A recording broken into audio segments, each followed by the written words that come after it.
সুপ্রিয় শিক্ষার্থী, আসসালামু আলাইকুম। ঝিটকা খাজা রহমত আলী কলেজের পক্ষ থেকে ভার্চুয়াল ক্লাসে তোমাদের স্বাগত জানাচ্ছি। আমি আবুল বাশার, সহকারী অধ্যাপক, অর্থনীতি বিভাগ। শিক্ষার্থী বন্ধুরা, আজ বেশ কিছুদিন হলো তোমাদের সাথে আমার সাক্ষাৎ কম ছিল। তো আজকে আমি গত ক্লাসে যে বিষয়টি তোমাদেরকে বলেছিলাম, আজকে সেই বিষয়টিই পড়াবো। আজকে আমার আলোচ্য বিষয় সুযোগ ব্যয়। তো আমরা কথা না বাড়িয়ে আলোচ্য বিষয়ে আসি। তো সুযোগ ব্যয় এর ইংরেজি নাম হচ্ছে কি? অপরচুনিটি কস্ট, অর্থাৎ সুযোগ ব্যয়। তাহলে এই সুযোগ ব্যয় আলোচনার পূর্বে আমাদের যে বিষয়টা জানতে হবে সেটা হচ্ছে যে সুযোগ ব্যয় বলতে কি বোঝায়, সুযোগ ব্যয় বলতে কি বোঝায়, বা সুযোগ ব্যয় কাকে বলে, বা সুযোগ ব্যয়ের সংজ্ঞা। তাহলে আমরা এখন আসি যে সুযোগ ব্যয় কি। সুযোগ ব্যয় হচ্ছে একটি দ্রব্যের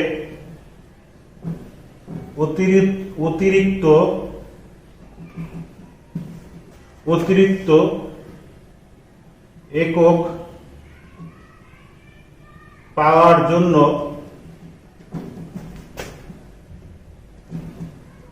অপর দ্রব্যের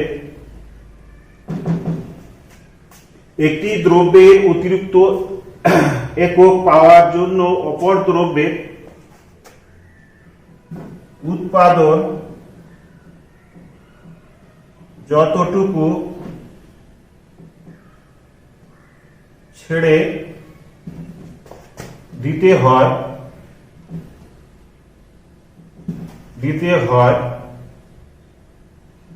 তাকে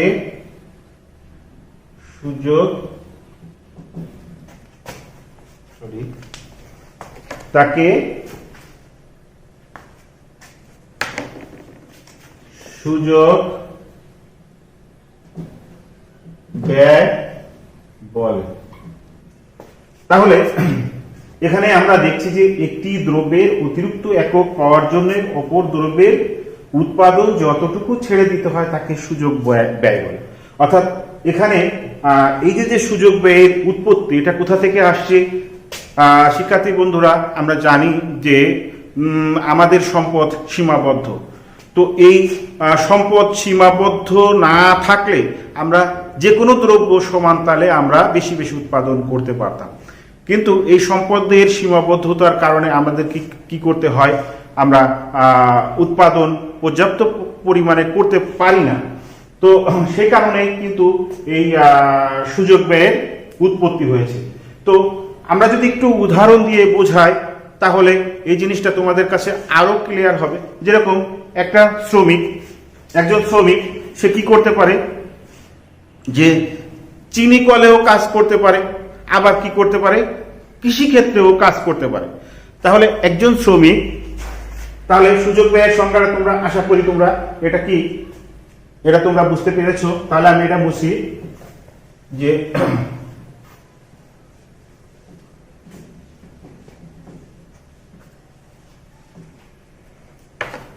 কি বলছিলাম, যে একজন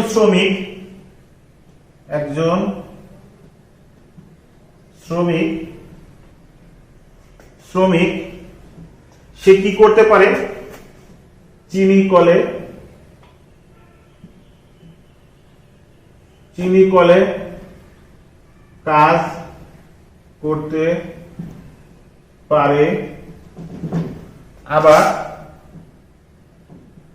কৃষিক্ষেত্রে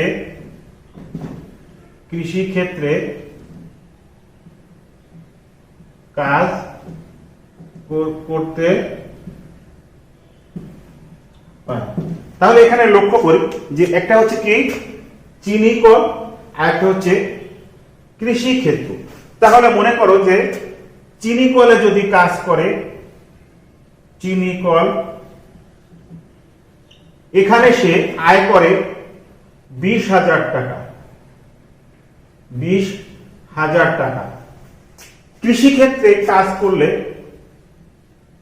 কৃষি ক্ষেত্রে মনে করো 15,000, চিনি কলে কাজ করলে সে কত পাবে? 20,000 টাকা। আর কৃষি ক্ষেত্রে কাজ করলে 15,000 টাকা। তাহলে এখন কথা হচ্ছে যে একজন শ্রমিক একই সঙ্গে কি করতে পারবে না, দুইটা জায়গা সে কাজ করতে পারবে না। তাকে হয় চিনি কলে কাজ করতে হবে, নতুবা কি করতে হবে? কৃষি ক্ষেত্রে কাজ করতে হবে। তাহলে সে যদি চিনি কলে কাজ করে, তাহলে এই যে কৃষি ক্ষেত্রের যে 15,000 টাকার উৎপাদন, এটা তাকে ছেড়ে দিতে হবে। আবার যদি সে চিনি কলে কাজ না করে যদি সে কৃষি ক্ষেত্রে কাজ করে, তাহলে চিনি কলে কাজ করলে যে 20,000 টাকা সে উৎপাদন করত, সেটা তাকে উৎপাদন ছেড়ে দিতে হবে। তাহলে এখন সে যদি চিনি কলে কাজ করে, তাহলে এই যে কৃষি ক্ষেত্রে যে 15,000 টাকার উৎপাদন তাকে ছেড়ে দিতে হয়, তাহলে এই যে চিনি কলের সুযোগ ব্যয় হচ্ছে কৃষি ক্ষেত্রের 15,000 টাকার ব্যয়, উৎপাদন ব্যয়। এটা তোমাদের আমি আরো ক্লিয়ার ভাবে যদি আমি বুঝাই, তাহলে তোমরা এই বিষয়টা একটু দেখতে পারবে। যে মনে করো যে 1 একর জমিতে একই সঙ্গে কি করা যায়, ধান উৎপাদন করা যায়, ধানের উৎপাদন,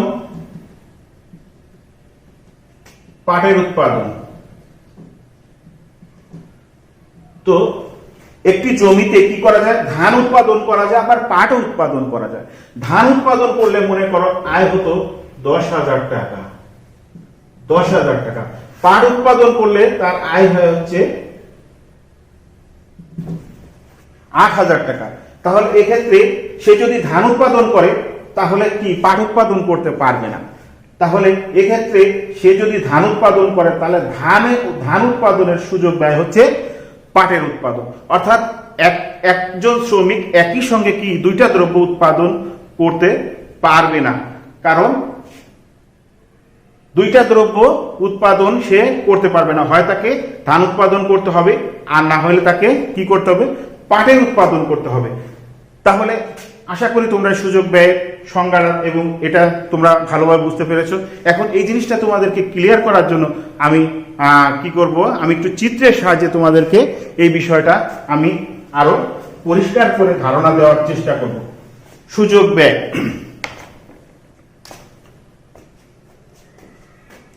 তোমরা একটু লক্ষ্য করো,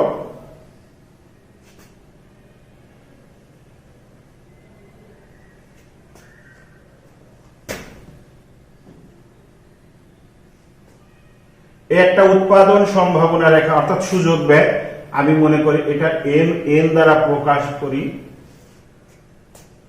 হ্যাঁ, এটা হচ্ছে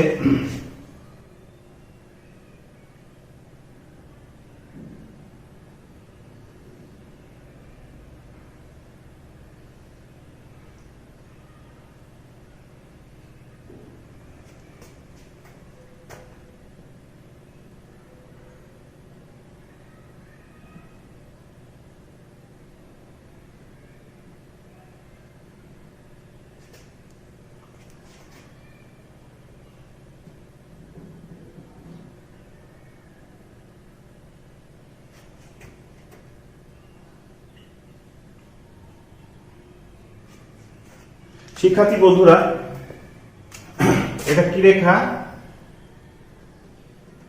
পিপি রেখা। তাহলে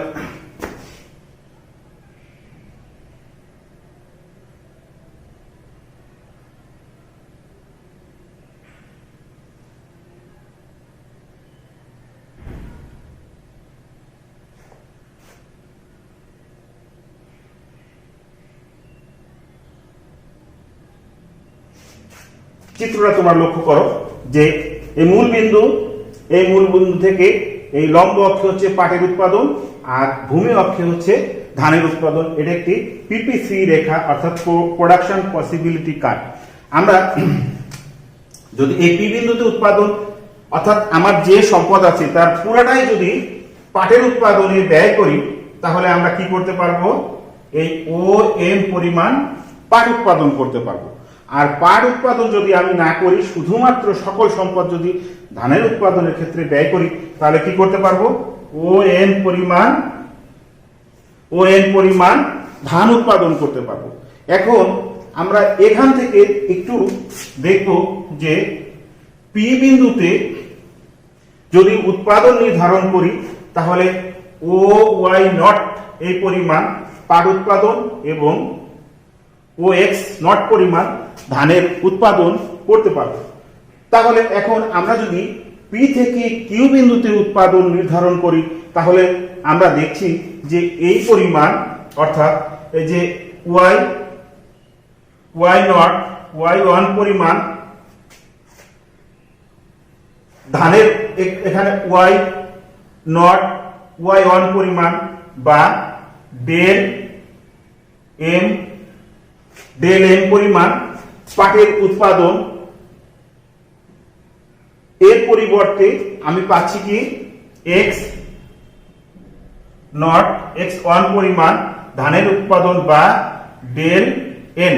অর্থাৎ এখানে আমরা যে লক্ষ্য করি যে পি থেকে কিউ বিন্দুতে যখন উৎপাদন নির্ধারণ করব, তখন কি হবে যে আমাকে এই যে ডেল এম পরিমাণ পাটের উৎপাদন ছেড়ে দিয়ে আমাকে কি করতে হবে, এই যে ডেল এন পরিমাণ ধানের উৎপাদন আমি করতে পারবো। অর্থাৎ এক্ষেত্রে আমার ডেল এন পরিমাণ ধানের উৎপাদনের সুযোগ ব্যয় হচ্ছে ডেল এম পরিমাণ পাটের উৎপাদন। আবার যদি বিপরীত ক্রমে আমি যদি কিউ বিন্দুতে প্রাথমিক উৎপাদন নির্ধারণ করি, তাহলে ও ওয়াই ওয়ান পরিমাণ পাট এবং ও এক্স ওয়ান পরিমাণ ধান উৎপাদন। কিউ থেকে যখন পি বিন্দুতে উৎপাদন নির্ধারণ করা হবে, তখন ডেল এন পরিমাণ ধানের উৎপাদনের পরিবর্তে অর্থাৎ ডেল এম পরিমাণ পাটের উৎপাদন সে পাবে। তাহলে এক্ষেত্রে পি বিন্দুতে উৎপাদন নির্ধারণ করলে ডেল এম পরিমাণ পাটের সুযোগ ব্যয় হচ্ছে ডেল এন পরিমাণ ধানের উৎপাদন ব্যয়। তাহলে শিক্ষার্থী বন্ধুরা, আশা করি তোমরা এই বিষয়টা তোমরা বুঝতে পারছো। অর্থাৎ সুযোগ ব্যয় বলতে মূলত যে জিনিসটা বোঝায় সেটা হচ্ছে যে তুমি একই সঙ্গে দুইটা দ্রব্য উৎপাদন করতে পারবে না, তোমাকে যে কোনো একটা বেছে নিতে হবে। তাহলে তুমি যে জিনিসটা উৎপাদন করতেছো, তাহলে এইটার সুযোগ ব্যয় হচ্ছে যে দ্রব্যটার উৎপাদন তুমি ছেড়ে দিচ্ছ। এখানে আমি যদি পাট উৎপাদন করি, তাহলে পাটের সুযোগ ব্যয় হচ্ছে ধানের উৎপাদন, অর্থাৎ ধান উৎপাদন করতেছি না। আবার যদি ধান উৎপাদন করি, তাহলে আমি কি পাট উৎপাদন করতে পারছি না, তাহলে ধানের উৎপাদনের সুযোগ ব্যয় হবে পাটের উৎপাদন। তাহলে শিক্ষার্থী বন্ধুরা, আশা করি তোমরা বিষয়টা বুঝতে পারছো। তো চিত্রটা আশা করি তোমরা বুঝতে পেরেছো। তো এটা ছিল আমাদের সুযোগ ব্যয়। তো আমি আজ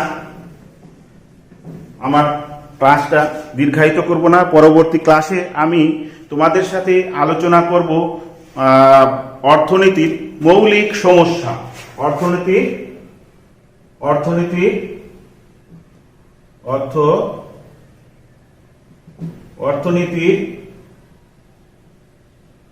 মৌলিক সমস্যা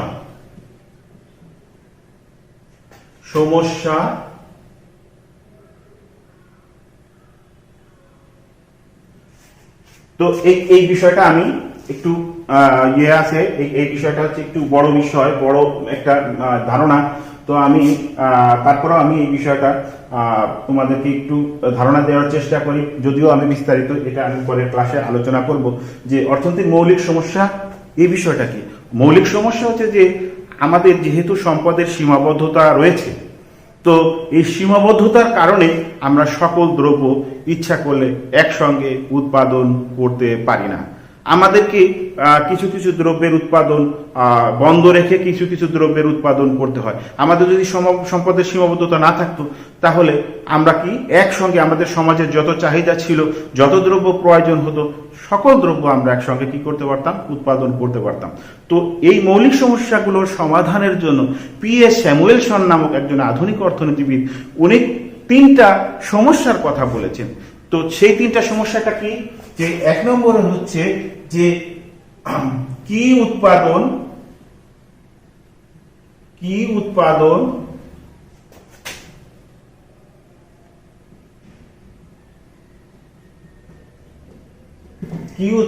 করা হবে। 2 নম্বরে হচ্ছে কিভাবে উৎপাদন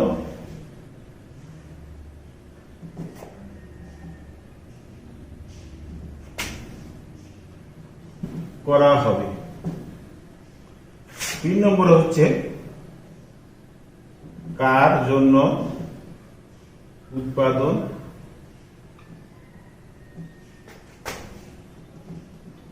করা হবে। তো এই যে P.S. স্যামুয়েলসনের যে মৌলিক অর্থনৈতিক সমস্যা, এই সমস্যা, এই যে কি উৎপাদন করা হবে, কিভাবে উৎপাদন করা হবে, কার জন্য উৎপাদন করা হবে, এই বিষয়গুলো আমি তোমাদের পরের ক্লাসে আমি বিস্তারিত আলোচনা করব। তো কিছুটা আমি আগায় রাখলাম। তো শিক্ষার্থী বন্ধুরা, আশা করি আজ তোমাদের ক্লাসটা ভালো লেগেছে। তারপরেও বলি, যদি এই ক্লাসের ভিতরে তোমরা যদি কোথাও না বুঝে থাকো, তাহলে আমার সাথে সরাসরি ফোন করে অথবা মোবাইলের মাধ্যমে ফেসবুকে অথবা কমেন্ট করে, আমার যে আছে ফেসবুক আছে, সেখানে তোমরা কমেন্ট করে তোমাদের সমস্যার বিষয়গুলো সেখানে লিখলে আমি সেখানে সমাধান করার চেষ্টা করব। আর সেটা যদি সম্ভব না হয়, তাহলে কি সরাসরি আমাকে ফোন দিলেও আমি তোমাদেরকে সাহায্য করব। তো শিক্ষার্থী বন্ধুরা, করোনার এই সময় তোমাদের প্রতি একটা নির্দেশ থাকবে, যেহেতু করোনার প্রভাব একটু বাড়তির দিকে, সেই কারণে তোমাদের প্রতি নির্দেশ রইল, সেটা হচ্ছে কি, তোমরা ঘরের বাইরে খুব সম্ভব, যতটুকু সম্ভব হয় বের হবে না। আর যদি খুবই বেরোনোর জন্য প্রয়োজন হয়, তাহলে কি তোমরা অবশ্যই মাস্ক পরে ঘর থেকে বের হবে। তো সবাইকে ধন্যবাদ জানিয়ে আমি আমার ক্লাস আজকের মতন এখানে শেষ করছি।